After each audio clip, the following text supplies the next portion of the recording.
Welcome to PCS education. আমি সুজিত দেবনাথ, তোমাদের প্রিয় সুজিত স্যার। আজকের এই ক্লাসে আমরা পড়ব ক্রিপস মিশন সম্পর্কে। ক্রিপস মিশন কি, ক্রিপস মিশন কেন, ক্রিপস মিশন কেন ব্যর্থ হলো, সবটা খুঁটিয়ে খুঁটিয়ে ডিটেলসে আমরা পড়ব। তার আগে একটা কথা আমাকে মনে করিয়ে দিতে হচ্ছে, 1942 সালে মহাত্মা গান্ধী যখন করেঙ্গে ইয়া মারেঙ্গে স্লোগান দিয়ে ভারত ছাড়ো আন্দোলন শুরু করে দিয়েছিল, তার আগে ব্রিটিশদের পক্ষ থেকে দুটো প্রস্তাব গান্ধীজিকে তথা কংগ্রেসকে দেওয়া হয়। প্রথম প্রস্তাবটা লোকালি হয়েছিল, তৎকালীন বড়লাট লিনলিথগো কংগ্রেসকে একটা প্রস্তাব দিয়েছিল, সেইটা লিনলিথগো প্রস্তাব নামে পরিচিত। আর সেকেন্ডটা খোদ লন্ডন থেকে, ব্রিটিশ পার্লামেন্ট থেকে একটা প্রস্তাব এসেছিল গান্ধীজির কাছে, কংগ্রেসের কাছে, যেটা ক্রিপস মিশন নামে পরিচিত। সো দুটো প্রস্তাব কিন্তু আছে। আমরা আজকের ক্লাসে পরপর দুটো প্রস্তাব সম্পর্কেই পড়ব। তার মধ্যে আজকের ক্লাসে যেটা আমরা পড়ছি ক্রিপস মিশন সম্পর্কে।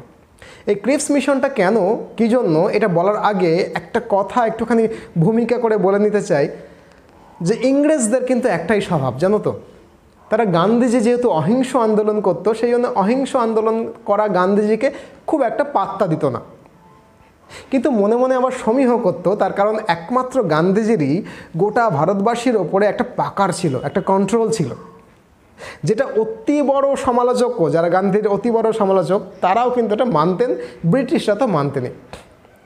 দ্বিতীয় বিশ্বযুদ্ধ চলাকালীন, যখন 1942 সাল দ্বিতীয় বিশ্বযুদ্ধ একদম মধ্য গগনে, সেই সময় ভারতীয়রা আন্দোলন করতে শুরু করলে ব্রিটিশ বিপদে পড়বে।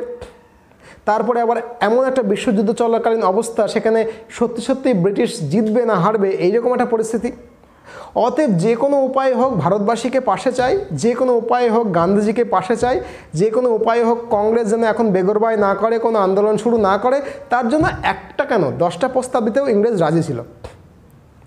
এই পরিপ্রেক্ষিতে ঠিক এই কারণেই ক্রিপসকে, যিনি একজন পার্লামেন্টারিয়ান, কোথায় ইংল্যান্ডে, কোথায় লন্ডনে, তাকে একটা মিশন দিয়ে পাঠানো হয়েছিল ভারতবর্ষকে টু কনসাল্ট উইথ গান্ধীজি, যাতে দ্বিতীয় বিশ্বযুদ্ধ যখন মধ্য গগনে, তখন উনি কোনো রকম আন্দোলন শুরু না করেন, বরং ভারতবাসীর প্রতি আহ্বান করেন, যেমন প্রথম বিশ্বযুদ্ধে করেছিলেন, তারা যেন ভারতবাসী ব্রিটিশদের পাশে থাকে এবং ভারতবর্ষের যে রিসোর্স, হিউম্যান রিসোর্স, খনি সম্পদ, সব কিছু দ্বিতীয় বিশ্বযুদ্ধে ইংরেজ ব্যবহার করতে পারে।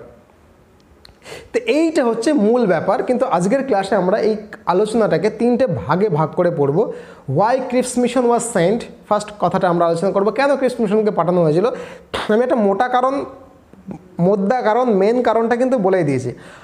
আর একটু ডিটেলস আমি আলোচনা করব। Why Cripps mission was sent. The next one is proposal made under Cripps mission. Cripps mission আমাদেরকে কী প্রস্তাব দিয়েছিল।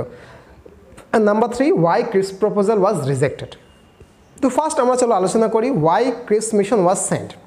ক্রিপস মিশন কেন পাঠানো হয়েছিল।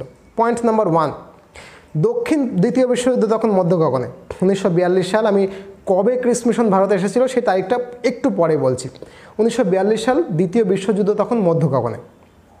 দক্ষিণ পূর্ব এশিয়ায়, মানে যেখানে মায়ানমার, মায়ানমার, ভারতের অরুণাচল প্রদেশ, এই যে আমাদের পশ্চিমবঙ্গ, বাংলা, এই চত্বরটা, আন্দামান নিকোবর দ্বীপপুঞ্জ, সিঙ্গাপুর, এই চত্বরটা যেটা বলে দক্ষিণ পূর্ব এশিয়া, সেখানে কিন্তু ব্রিটিশদের মূল প্রতিদ্বন্দ্বী যারা জাপান, সাংঘাতিকভাবে এগোচ্ছিল।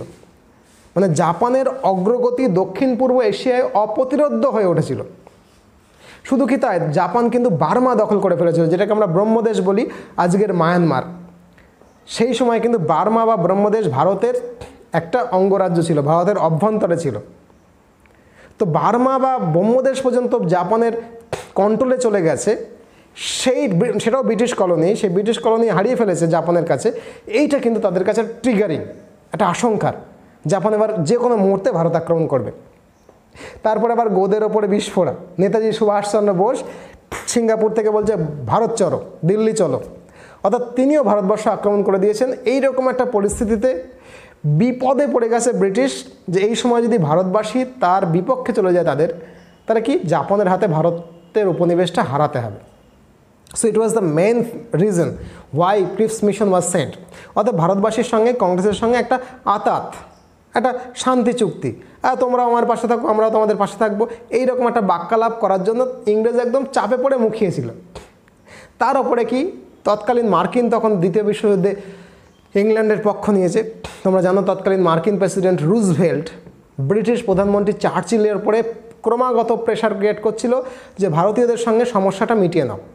তার কারণ গোটা ভারতবাসী যদি এই যুদ্ধকালীন পরিস্থিতিতে আমাদের এগেনস্টে চলে যায় তাহলে দ্বিতীয় বিশ্বযুদ্ধ, কারণ ভারতবর্ষ তো একটা বিরাট দেশ, অনেক বড় দেশ, যদিও সে উপনিবেশ, গোটা পরিস্থিতি আমাদের কন্ট্রোলের বাইরে চলে যাবে। সেই জন্য সেই সময় মার্কিন প্রেসিডেন্ট রুজভেল্ট ব্রিটিশ প্রধানমন্ত্রী চার্চিলকে বারবার চাপ সৃষ্টি করছিল যে ভারতীয়দেরকে পাশে আনুন। এই জন্য দ্বিতীয় বিশ্বযুদ্ধ চলাকালীন যেমন প্রথম বিশ্বযুদ্ধে গান্ধীজি তাদের পাশে ছিল, গান্ধীজি নিজে তাদের জন্য সৈন্য সংগ্রহ করে বেরিয়েছে, একই কথা একই ব্যাপারটা এখানেও ঘটবে এই আশা নিয়ে চার্চিল তাদের একটা পার্লামেন্টারিয়ান টিম পাঠায় কোথায় ইন্ডিয়াতে, to talk to Congress, to talk to Gandhi, to give support during world war II। এইখানে একটা কথা কিন্তু একটুখানি বলে রাখা দরকার, ভূমিকা করে বলে রাখা দরকার, যে গান্ধীজির কথা এখন তাদের মনে পড়ছে কেন? জাপান ব্রহ্মদেশ দখল করে নিয়েছে, মার্কিন প্রেসিডেন্ট চার্চিলকে চাপ দিচ্ছে। কিছুদিন আগে এই চার্চিলই কিন্তু কংগ্রেসের সঙ্গে, কংগ্রেসের মন্ত্রিসভার সঙ্গে কোনো রকমের বাক্যালাপ না করেই ইন্ডিয়াকে যুদ্ধরত দেশ হিসেবে ঘোষণা করে ওয়ার্ল্ড ওয়ার IIর মধ্যে নিয়ে চলে গেছে। এবং তার জন্য কংগ্রেসের মন্ত্রিসভাগুলো প্রত্যেকে পদত্যাগ করে দিয়েছে। যদিও কংগ্রেসের মন্ত্রিসভাগুলো পদত্যাগ করেছিল বলে মুসলিম লীগ খুব খুশি হয়েছিল, তারা ডেলিভারেন্স ডে, মুক্তি দিবস পালন করেছিল, that is a different thing. কিন্তু কংগ্রেসের মন্ত্রীরা কিন্তু সবাই পার্লামেন্ট থেকে পদত্যাগ করেছিল। অতএব বুঝতেই পারছো এই প্রস্তাবটা আরও বেশি জোরালো ছিল, কারণ তাদেরকে না বলে আমরা ভারতবর্ষীকে দ্বিতীয় বিশ্বযুদ্ধে যুদ্ধরত দেশ হিসেবে ঘোষণা করে দিয়েছি। এখন তারা মন্ত্রিসভা থেকে পদত্যাগ করে দিয়েছে, এদিকে জাপান বার্মা দখল করে নিয়েছে, এদিকে আমেরিকা আমাদের চাপ দিচ্ছে, অতএব আর কোনো উপায় নেই। সেই জন্য ক্রিপস মিশনকে পাঠানো হলো। এই ক্রিপস মিশনে কারা সদস্য ছিল? ক্রিপস মিশনের সদস্য হিসাবে ব্রিটিশ মন্ত্রিসভার সদস্য, এবং ইনি অবশ্যই একজন বিশিষ্ট আইনজ্ঞ, Sir Stafford Cripps, Sir Pethick Lawrence এবং ভি আলেকজান্ডার ভারতে আসেন। যেহেতু স্ট্র্যাফোর্ড ক্রিপস এর হেড করছিলেন, সভাপতিত্ব করছিলেন, সেই জন্য এই মিশনটার নাম হয় ক্রিপস মিশন। আর দুজন সদস্য কে ছিলেন? স্ট্র্যাফোর্ড ক্রিপস ছাড়া sir Pethick Lawrence, V Alexander. 1942 সালের 23শে মার্চ, আর একবার 1942 সালের 23শে মার্চ এই ক্রিপস মিশনের সদস্যরা সবাই মিলে দিল্লিতে এসে পৌঁছয় এবং তারা একটা প্রস্তাব দেয়। কাদেরকে?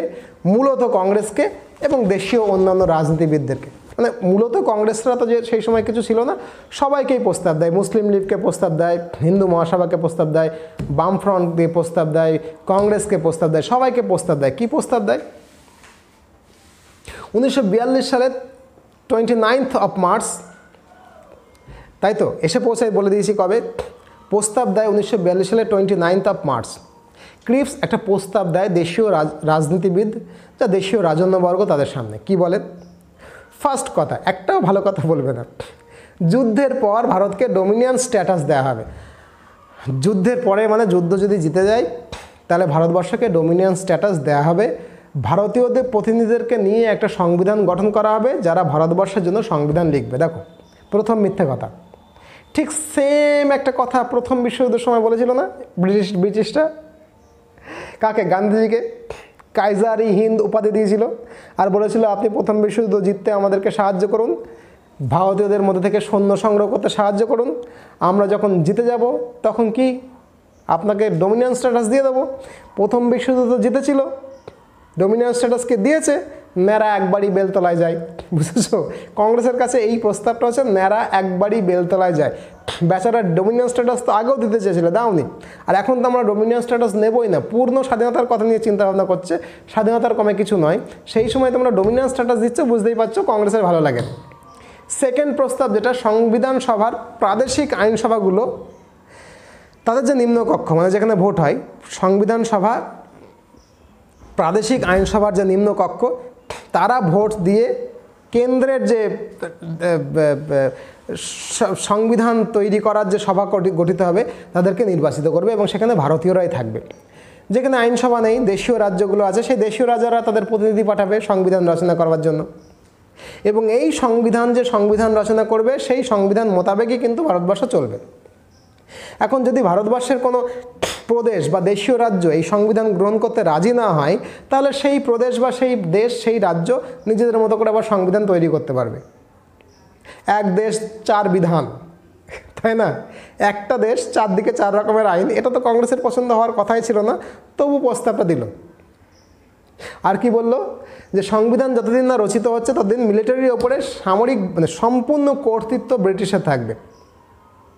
এতক্ষণ তো এইগুলো দেব বলল, এবার কি নেব বললো? তার আরেকটা দেওয়া আছে, বড়লাটের কার্যনির্বাহী পরিষদ যেটা থাকবে সেখানে বেশি সংখ্যক ভারতীয় সদস্য নিয়োগ করা হবে, এটাও একটা দেব ছিল। এর পরিবর্তে নেব কি? নেব হচ্ছে ক্রিস মিশন বললো এখন কোনো রকম বিদ্রোহ, কোনো রকম আন্দোলন, কোনো রকম পলিটিক্যাল মুভমেন্ট করা যাবে না, সম্পূর্ণভাবে ভারতবর্ষীকে লয়াল হিসাবে, ইংরেজদের অনুগত হিসাবে যুদ্ধে অংশ নিতে হবে। ইংরেজ ভারতবর্ষের সমস্ত সম্পদকে যুদ্ধের কাজে ব্যবহৃত করবে, বিশেষ করে সৈন্য সংগ্রহের ক্ষেত্রে ভারতবর্ষকে তারা বেছে নিচ্ছে, অনেক বেশি সেনা চাই, ব্রিটিশ মিলিটারিতে তারা ভর্তি করবে এবং তারা যুদ্ধে তাদেরকে কাজে লাগাবে। তো বুঝতেই পারছো, একটা প্রস্তাবও তো পছন্দ হওয়ার মতো নয়। প্রথমেই বলেছে ন্যাড়া একবারই বেলতলা যায়, ডোমিনিয়ন স্ট্যাটাস আমার কাজকলা। পূর্ণ স্বাধীনতা ছাড়া আর কোনো কিছু গ্রহণ করা হবে না, এই কথা বলে কংগ্রেস ব্যাপারটাকে পুরো প্রত্যাখ্যান করলো।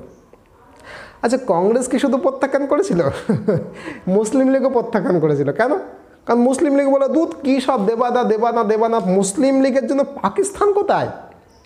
যেহেতু পাকিস্তানের কোনো কথাবার্তাই নেই, অতএব মুসলিম লীগ বললো আমরা এটা মানি না। অতএব বুঝতেই পারছো মুসলিম লীগ এবং কংগ্রেস দুটো বড় দল যখন এটাকে মানি না বললো, তাই এটা ব্যর্থ হলো।